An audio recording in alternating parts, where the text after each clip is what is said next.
Solo queuing is something we all do from time to time in Apex Legends, and playing as a solo player is absolutely not a joke.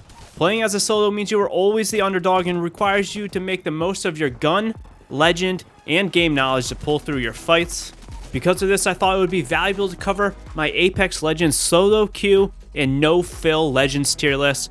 This means what Legends are going to be the best of the best for you when it comes to making those 1-on-2 or 1-on-3 plays. I'm primarily talking about no-fill games, but this would also apply if you are queuing as a solo player. Again, this list is primarily for pubs, but again, it could partially apply to ranked, and of course, our main goal is to be slaying out the lobby, winning more games, and that means getting more kills and getting higher damage games. For me, my solo tier rankings are as follows. D is poor, C is average, B is good, A is amazing, and S tier is the best of the best. So let's start off with my D tier legends, and there's only one legend that I can put in D tier, and that is Lifeline. It pains me to put her here at the bottom of my list, but the honest truth is that really if you can't use her passive revive shield to revive your teammates, then there's not much to her. The care package is a fine ultimate, but takes a super long time to get, and the healing drone is good, but it's not going to help you in those 1-on-2 or 1-on-3 fights. Lifeline is a great support legend and a solid choice in a squad, but when she doesn't have anyone to support, well, there's not much there.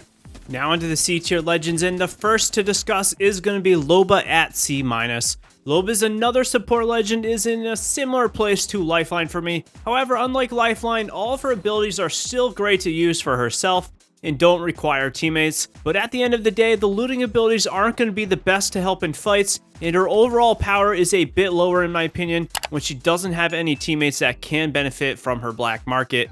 I will say this, I would put Loba much higher, but at the moment her bracelet is still too slow and absolutely way too buggy for me to be using it in a 1-on-2 or 1-on-3 engagement. I really dig Loba, but again, I probably wouldn't pick her to slay out a solo no-fill lobby. Our next C tier legend is going to be Fuse, and Fuse for me honestly has a pretty similar rating whether he's in a squad or not. All the grenades are great and will help you in your solo fights, but his ultimate does lose a bit of power when you don't have any other Legends ultimate to pair it up with, like a Caustic Gas Grenade, Horizon Black Hole, or maybe a Gibraltar's Bombardment. Overall, Fuse just isn't that great at the moment, and this is reflected on how low his pick rate is. I will say his passive is really good, but has limited viability since it does rely on a consumable item, so if you do run out of grenades, then it pretty much becomes useless. And the tactical is fine, but pretty weak and easy to avoid. Fuse is getting some buffs come Season 9, and I look forward to those buffs, but until then, I wouldn't give Fuse too much of a thought, and there are better options. Let us now talk about Revenant, which I put at C+ tier. Revenant is another legend similar to Loba, where he has some good viability, but really benefits from a pre-made squad to use his ultimate. Without a pre-made team, and more specifically as a solo player, the Revenant's ultimate power is cut in third since you only have one person getting the effect of it, and this is why Revenant is C+ tier for me. What gives him the edge over previously discussed legends is the fact that in a 1-on-1 fight, crouch spamming and strafing in fights can be a real problem for less experienced players, and does make him harder to track and gives him a huge bonus in these types of fights. But ultimately, it is his lack of decent solo abilities that makes him drop a bit lower on my list. Moving on to one of my favorite legends in the game, and it does pain me to put him here, but I have Crypto at C+. Crypto can still be a great solo legend, but there are better options. Crypto does lose a lot of viability for the Pub Smasher because that drone does require him to be stationary, even if it is for a brief moment. The drone is still good for the aggressive EMP type of pushing play, but at the end of the day, it isn't as good as if you had a couple teammates there to back you up. Also, Crypto loses some abilities such as the instant banner pickup and instant revive since we are solo, and this is also a negative. The drone is still nice to find enemies and figure out their location, but at the end of the day, as a solo player, you can't be in the drone and get kills and finish teams all at the same time. Crypto is still a favorite of mine, but he has always benefited from a well-coordinated pre-made squad. If you are enjoying this video, be sure to hit that like button and check out my Twitch streams as we do stream nearly daily, and I would love to chat with you about anything and all things Apex Legends. Our first B legend to talk about at B- is going to be a legend who I've been playing a fair amount lately, and that is Wraith. It's no secret that Wraith has had a lot of nerfs over the past few seasons, and for me, she is finally not a 100% must pick up legend anymore. Wraith loses a lot of viability as a solo queue player since you aren't really using the portal to rotate teams, and your queue is really just for you to escape or evade. This is still a solid tactical ability, albeit not an instant getaway free card like it used to be. Wraith still benefits from this tactical ability and her smaller size hitbox, and is a fine solo queuing legend, but she really just benefits from having some teammates that can use her portal, and without this, there are much better options to choose from. Next up at B, we have our first defensive legend, and that is going to be Wattson. Wattson is a great choice for those looking to play their solo games a bit more tactically, and this type of playstyle can really benefit from those trying to get picks and keep enemies away, which can be great to prevent hard to fight 1-on-2s or 1-on-3s. On top of this, the passive shield regeneration is a nice new addition to Wattson, and the ultimate pylon is still a great ultimate even when she is by herself. Playing as Wattson might cap the amount of kills you can get, as you really will need teams to push you rather than being the aggressive playmaker, but it is still a viable option to get wins and have a more tactical type of gameplay. Wattson can be played aggressively, but there are other legends that will benefit from an aggressive playstyle a bit more. I've really been loving Wattson for ranked as of late and for pre-made teams. I feel as if she is a great option at the moment, even if she does require a more thoughtful approach to playing solo. Rampart is our next B legend, and she is another solid option that is similar to Wattson in some respects. However, I think she edges out Wattson in terms of the overall viability to get kills. Posting up in areas with barriers will allow you to get a small damage boost with those amped walls, and her passive is great for the Spitfire, which absolutely shreds at the moment. The ultimate is a solid ultimate, but it is going to be a bit harder to use as a solo player since you are the sole focus of enemy teams, and this does drop her down to B tier for me. Rampart for me is becoming closer and closer to a legend who I can consider to be pretty decent, and I think if you use her in a no-fill game, you should do pretty well. Our final B legend at B+ is going to be Mirage. Mirage is one of the only legends in the game that actually gets some faux teammates when he solo queues, due to his decoys and ultimate abilities. Because of this, I deem Mirage to be pretty solid, if not borderline amazing at A tier for solo queue play. A 1-on-2 with Mirage's ultimate is a serious benefit if played properly, and is a quick way to get a drop on an enemy, then making it a 1-on-1 fight. The quick timer of the ultimate is really what saves Mirage in my opinion. If the ultimate was any longer than a minute, it would definitely be harder for me to put him at this tier level. And at the end of the day, the footstep sounds make a huge deal when it comes to Mirage's viability. One slight knock for Mirage is that his passive ability, the invisible revive and respawn, isn't that useful since you are a solo player.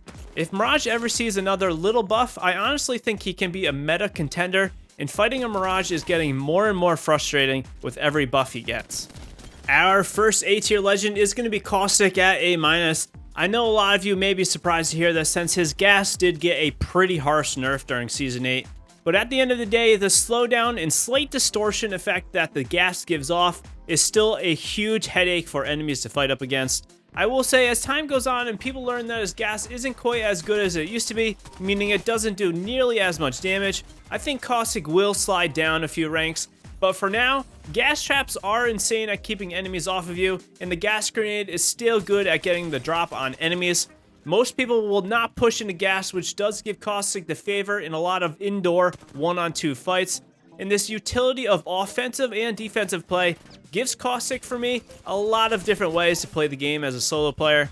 I managed to drop a 10-kill solo game while not really trying on my first attempt as Caustic in no-fill, and I think this does confirm that he is still a pretty good legend in my eyes. Again, I am weary he may be a bit weaker as players figure out that it is okay for you to push into the gas now, but until then, I definitely think you can still pick him up. At a solid A tier, I have Gibraltar. Gibraltar finally saw a nerf to his gun shield during Season 8, but he still is an insanely good legend that has a lot going for him in a 1-on-1 or a 1-on-2 fight. First and foremost, the insane amount of damage you can take as this fortified legend with a gun shield is still incredible, and something that makes fighting him in a straight up battle very difficult to overcome. The dome is still very good for rotations and bubble fighting, and the ultimate is still a crazy way to make some solid plays. Gibraltar does get a little knock since he can't do any fast revives, and his dome shield is only used for himself. Also, he is a larger legend, so making big plays could be tougher since you will absorb more damage. I don't really see much wrong with Gibraltar though, and in my experience, he is a solid legend to play if you are solo queuing with no fill. Our final solo queue legend at A+ is going to be Bloodhound. Much like Gibraltar, Bloodhound has pretty much everything going for them, but Bloodhound has way more movement than Gibraltar. The scans are still incredible at fighting, and their ultimate makes you a speed demon that can really make huge plays. Tracking is great for finding teams and offers no negative side effects as well. The only reason why I don't put Bloodhound in S tier is because the scans are solely used for themselves and would be much better when teammates also get that information from the scans. Also, the ultimate is quite loud, and it does make tracking down a Bloodhound that is in their ultimate a bit easier, which can be a huge negative for a solo player. Bloodhound has been a solid go-to pickup for me this season, and I really don't see that changing anytime soon. Moving on to S tier, and our first S tier legend for solo queuing with no fill is going to be Pathfinder. Pathfinder finally saw the removal of low profile, which was a hugely welcome change, and the sole reason why Pathfinder is S tier in solo queue for me is his grapple ability. There may be no other ability in the game that can as hugely change fights as the grapple when it comes to being a solo player. The ability to completely redirect your movement, get high ground, grapple over enemy teams means you have so many options in your arsenal with how to approach engagements, and is a huge benefit. The zipline is still fine and good for rotating as well. Pathfinder has always been a fine pickup for team play, but the grapple solo capability is again what makes him a top tier for turning fights around and making huge plays. I will say, I am still waiting for the day when he gets an actual passive ability that is a bit better than it is now, but till then, Pathfinder has been and is always a great legend for a straight up fight. Our next S tier legend is going to be Bangalore. Bangalore may not be as huge a playmaker as Pathfinder or the next few legends we're going to talk about, but Bangalore's survivability is top tier in the game, and in my opinion might make her one of the best legends to extend engagements, get in and out of fights, and really test enemies' stamina and patience. Bangalore in my eyes is the perfect legend for those that really want to take fights aggressively, but also want to make fights last so long that enemies get worn down or push into positions that aren't favorable for them. I'm still looking for a small Bangalore buff in some way, but her passive just adds to this movement ability and the escape artistry, and her ultimate is going to be great for third partying or again, keeping enemies away. There's something so simple about her playstyle that is so satisfying to play, and I absolutely think she is a top tier contender for solo queue.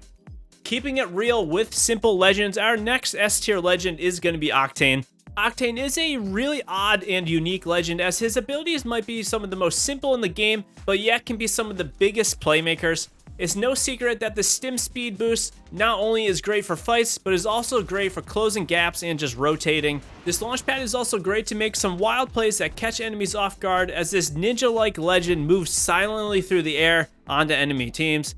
Not sure if this is quite fair, but it is what it is at the moment. The one thing I will say about Octane is that if you are less experienced or a newer player that is solo queuing, you may struggle with him, as he really requires you to be extremely aggressive and get that first knock as fast as possible. Octane can still be pretty vulnerable when he doesn't have the launch pad to escape or get into fights, and he will benefit most from an aggressive, well-experienced player. And finally, our final S tier legend, who is this same legend that also made S tier in our pub smashing tier list from a while back, is going to be Horizon. It's no secret that Horizon's air maneuverability and overall moveset can make her an extremely difficult legend to fight against. The lift is still amazing at getting high ground, getting to hard to reach spots, and just overall ability to really pretty much do everything like healing, throwing that ultimate black hole, or shooting at enemies, all from height. The black hole saw a mild nerf in Season 8, but it really doesn't change the way she is played in my eyes. She is due to get some more nerfs in the future, but for now, she has the complete package of movement, survivability, and playmaking that makes her a difficult legend to go up against and a very satisfying legend to play as. So there we have it, my Apex Legends solo queue and no-fill tier list. Let me know what legend is your go-to for a no-fill legend. Let me know if you've been playing no-fill as of late and how your games are going. Drop a comment down below, and as always, if you have any more questions, drop by our community Discord and let's chat Apex Legends, or you can find people to play with. I truly appreciate the support. Until next time, peace out.